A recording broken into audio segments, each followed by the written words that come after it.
പുറപ്പാട് പുസ്തകം 27 അധ്യായം. ബലിപീഠം. കരുവേല മരം കൊണ്ട് ഒരു ബലിപീഠം പണിയണം. അത് സമചതുരമായിരിക്കണം. നീളവും വീതിയും 5 മുഴം, ഉയരം 3 മുഴം.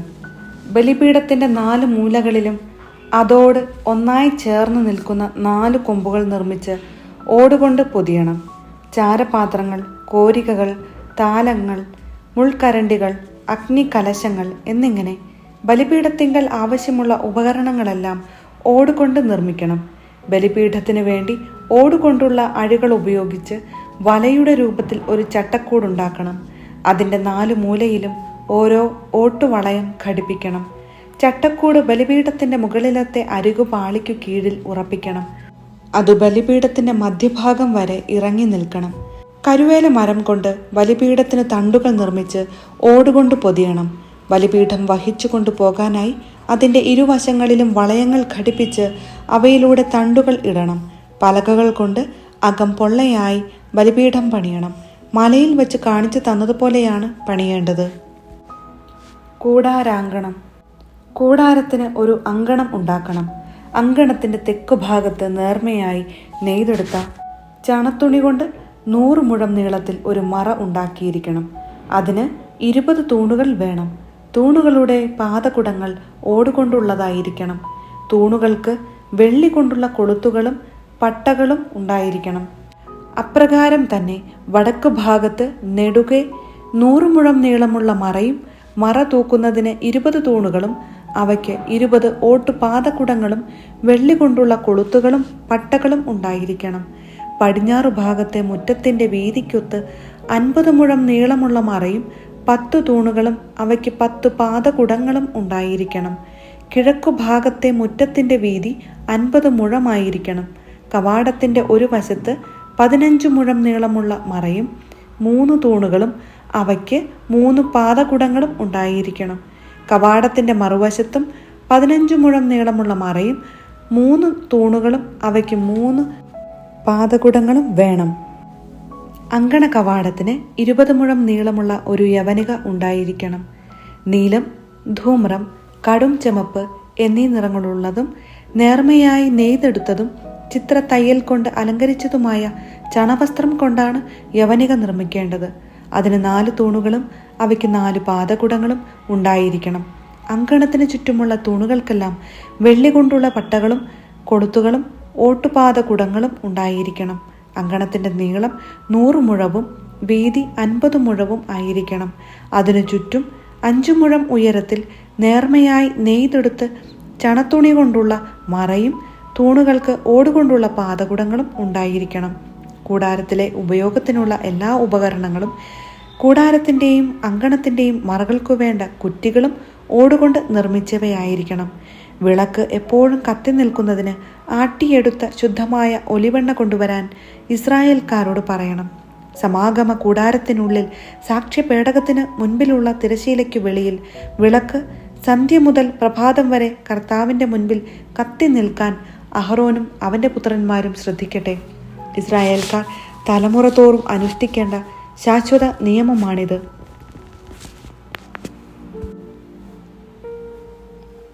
പുറപ്പാട് പുസ്തകം 28 അധ്യായം. പുരോഹിത വസ്ത്രങ്ങൾ. പുരോഹിതന്മാരായി എനിക്ക് ശുശ്രൂഷ ചെയ്യാൻ വേണ്ടി നിന്റെ സഹോദരനായ അഹറോനെയും അവൻ്റെ പുത്രന്മാരായ നാദാബ്, അബിഹു, എലയാസർ, ഇത്താമർ എന്നിവരെയും ഇസ്രായേൽക്കാരുടെ ഇടയിൽ നിന്ന് നിന്റെ അടുക്കലേക്ക് വിളിക്കുക. നിന്റെ സഹോദരനായ അഹറോന് മഹിമയും അഴകും നൽകുന്നതിന് അവന് വേണ്ടി വിശുദ്ധ വസ്ത്രങ്ങൾ നിർമ്മിക്കുക. അഹറോനെ എൻ്റെ പുരോഹിതനായി അവരോധിക്കാൻ വേണ്ടി അവന് സ്ഥാനവസ്ത്രങ്ങൾ നിർമ്മിക്കാൻ ഞാൻ നൈപുണ്യം നൽകിയിട്ടുള്ള എല്ലാ വിദഗ്ധന്മാരോടും നീ ആവശ്യപ്പെടുക. അവർ നിർമ്മിക്കേണ്ട വസ്ത്രങ്ങൾ ഇവയാണ്: ഉരസ്ത്രാണം, എഫോദ്, നിലയങ്കി, ചിത്ര തയ്യലുള്ള അങ്കി, തലപ്പാവ്, അരപ്പട്ട. എനിക്ക് പുരോഹിത ശുശ്രൂഷ ചെയ്യാൻ അഹറോനും പുത്രന്മാർക്കും വേണ്ടി അവർ വിശുദ്ധ വസ്ത്രങ്ങൾ നിർമ്മിക്കട്ടെ. സ്വർണ്ണനൂൽ, നീലം, ധൂമ്രം, കടും ചുമപ്പ് എന്നീ നിറങ്ങളുള്ള നൂലുകൾ, നേർമയായി പിരിച്ചെടുത്ത ചണം എന്നിവ അവർ ഉപയോഗിക്കണം. സ്വർണ്ണനൂൽ, നീലം, ധൂമ്രം, കടും ചുമപ്പ് എന്നീ നിറങ്ങളുള്ള നൂലുകൾ, നേർമയായി പിരിച്ചെടുത്ത ചണം എന്നിവ ഉപയോഗിച്ച് വിദഗ്ധമായി അവർ എഫോദ് നിർമ്മിക്കണം.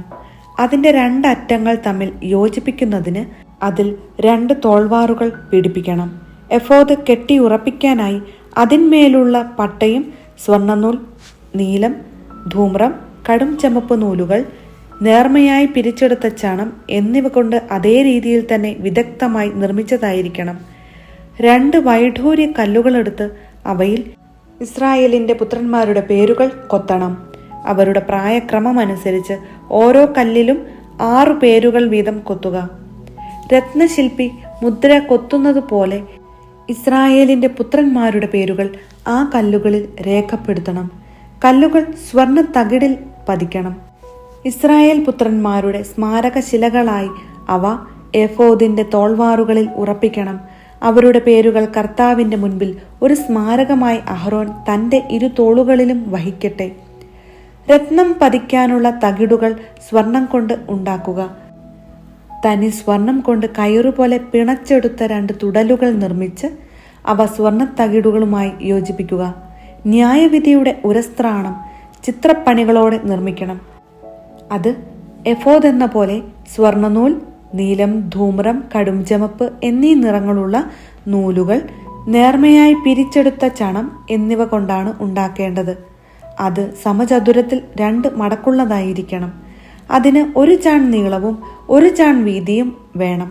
അതിനുമേൽ 4 നിര രത്നങ്ങൾ പതിക്കണം.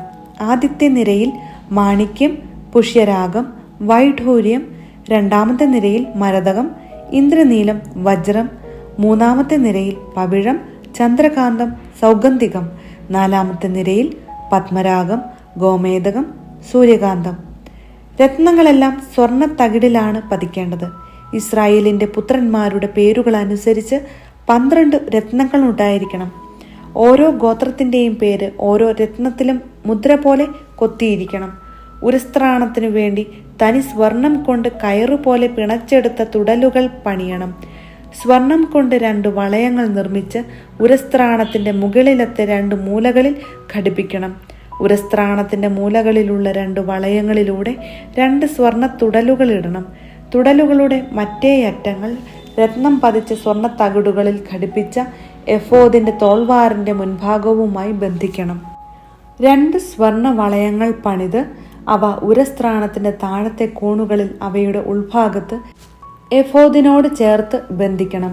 2 സ്വർണ്ണ വളയങ്ങൾ കൂടി നിർമ്മിച്ച് അവ എഫോദിൻ്റെ തോൾവാറുകളുടെ താഴത്തെ അറ്റങ്ങൾക്ക് മുൻഭാഗത്ത് അവയുടെ തുന്നലിനോടടുത്ത് എഫോദിൻ്റെ അലങ്കൃതമായ അരപ്പട്ടയ്ക്ക് മുകളിലായി ബന്ധിക്കണം. ഉരസ്ത്രാണത്തിൻ്റെയും എഫോദിൻ്റെയും വളയങ്ങൾ ഒരു നീല ചരടുകൊണ്ട് ബന്ധിക്കണം. അപ്പോൾ ഉരസ്ത്രാണം എഫോദിൻ്റെ അലങ്കൃതമായ അരപ്പട്ടയ്ക്ക് മുകളിൽ നിന്ന് ഇളകിപ്പോവുകയില്ല. അഹ്റോൻ വിശുദ്ധ സ്ഥലത്ത് പ്രവേശിക്കുമ്പോൾ ഇസ്രായേലിൻ്റെ പുത്രന്മാരുടെ പേരുകൾ കൊത്തിയിട്ടുള്ള ന്യായവിധിയുടെ ഉരസ്ത്രാണം ധരിക്കണം. അങ്ങനെ കർത്താവിൻ്റെ സന്നിധിയിൽ അവർ നിരന്തരം സ്മരിക്കപ്പെടും. ന്യായവിധിയുടെ ഉരസ്ത്രാണത്തിൽ ഉറീം, തുമ്മീം എന്നിവ നിക്ഷേപിക്കുക. അഹ്റോൻ കർത്താവിൻ്റെ മുൻപിൽ പ്രവേശിക്കുമ്പോൾ അവ അവൻ്റെ മാറിലുണ്ടായിരിക്കണം. അങ്ങനെ അഹ്റോൻ തൻ്റെ മാറിൽ ഇസ്രായേലിൻ്റെ ന്യായവിധി കർത്താവിൻ്റെ സന്നിധിയിൽ നിരന്തരം വഹിക്കട്ടെ. എഫോദിൻ്റെ നിലയങ്കി നീല നിറമായിരിക്കണം. തല കടത്താൻ അതിന് നടുവിൽ ദ്വാരമുണ്ടായിരിക്കണം. ധരിക്കുമ്പോൾ കീറിപ്പോകാതിരിക്കാൻ ഉടുപ്പുകൾക്ക് ചെയ്യാറുള്ളതുപോലെ നെയ്തെടുത്ത ഒരു നാട ദ്വാരത്തിന് ചുറ്റും തുന്നിച്ചേർക്കണം. നിലയങ്കിയുടെ വിളുമ്പിനു ചുറ്റും നീലം, ധൂമ്രം, കടും ചുമപ്പ് എന്നീ നിറങ്ങളിൽ മാതള നാരങ്ങകളും തുന്നിച്ചേർക്കണം. അവയ്ക്കിടയിൽ സ്വർണ്ണമണികൾ ബന്ധിക്കണം. ഒന്നിടവിട്ടായിരിക്കണം സ്വർണ്ണമണികളും മാതള നാരങ്ങകളും തുന്നിച്ചേർക്കുന്നത്. അഹ്റോൻ പുരോഹിത ശുശ്രൂഷ ചെയ്യുമ്പോൾ ഇത് ധരിക്കണം. അവൻ വിശുദ്ധ സ്ഥലത്ത് കർത്താവിൻ്റെ സന്നിധിയിൽ പ്രവേശിക്കുമ്പോഴും അവിടെ നിന്ന് പുറത്തു വരുമ്പോഴും അതിൻ്റെ ശബ്ദം കേൾക്കട്ടെ. ഇല്ലെങ്കിൽ അവൻ മരിക്കും. തനി സ്വർണം കൊണ്ട് ഒരു തകിടുണ്ടാക്കി അതിന്മേൽ ഒരു മുദ്രയെന്ന പോലെ കർത്താവിന് സമർപ്പിതൻ എന്ന് കൊത്തിവയ്ക്കുക. ഒരു നീല ചരടുകൊണ്ട് അത് തലപ്പാവിൻ്റെ മുൻവശത്ത് ബന്ധിക്കണം. അഹ്റോൻ അത് നെറ്റിയിൽ ധരിക്കണം. അങ്ങനെ ഇസ്രായേൽക്കാർ വിശുദ്ധ വസ്തുക്കൾ കാഴ്ച സമർപ്പിക്കുന്നതിൽ വരുത്തുന്ന വീഴ്ചകൾ അവൻ വഹിക്കട്ടെ. കാണിക്കകൾ കർത്താവിൻ്റെ സന്നിധിയിൽ സ്വീകാര്യമാകേണ്ടതിന് ആ തകിട് അഹ്റോന്റെ നെറ്റിയിൽ എപ്പോഴും ഉണ്ടായിരിക്കണം. നേർമയായി പിരിച്ചെടുത്ത ചണം കൊണ്ട് ഒരു അങ്കിയുണ്ടാക്കി അത് ചിത്രത്തുന്നലാൽ അലങ്കരിക്കണം. നേർമയായി പിരിച്ചെടുത്ത ചണം കൊണ്ട് തലപ്പാവും ചിത്രാലങ്കൃതമായ അരപ്പട്ടയും ഉണ്ടാക്കണം. അഹ്റോന്റെ പുത്രന്മാർക്ക് മഹിമയും അഴകും ഉണ്ടാകേണ്ടതിന് അവർക്കായി അങ്കികളും അരപ്പട്ടകളും തൊപ്പികളും നിർമ്മിക്കണം. ഇവയെല്ലാം നിന്റെ സഹോദരനായ അഹ്റോനെയും അവൻ്റെ പുത്രന്മാരെയും നീ അണിയിക്കുക.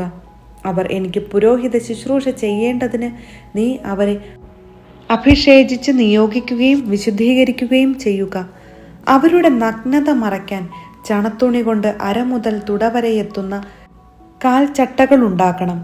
അഹ്റോനും പുത്രന്മാരും സമാഗമ കൂടാരത്തിൽ പ്രവേശിക്കുകയോ വിശുദ്ധ സ്ഥലത്ത് ശുശ്രൂഷ ചെയ്യുന്നതിന് ബലിപീഠത്തെ സമീപിക്കുകയോ ചെയ്യുമ്പോൾ ഇവ ധരിക്കണം. ഇല്ലെങ്കിൽ അവർ കുറ്റക്കാരായി തീരുകയും മരിക്കുകയും ചെയ്യും. ഇത് അഹ്റോനും സന്തതികൾക്കും എന്നേക്കുമുള്ള നിയമമാണ്.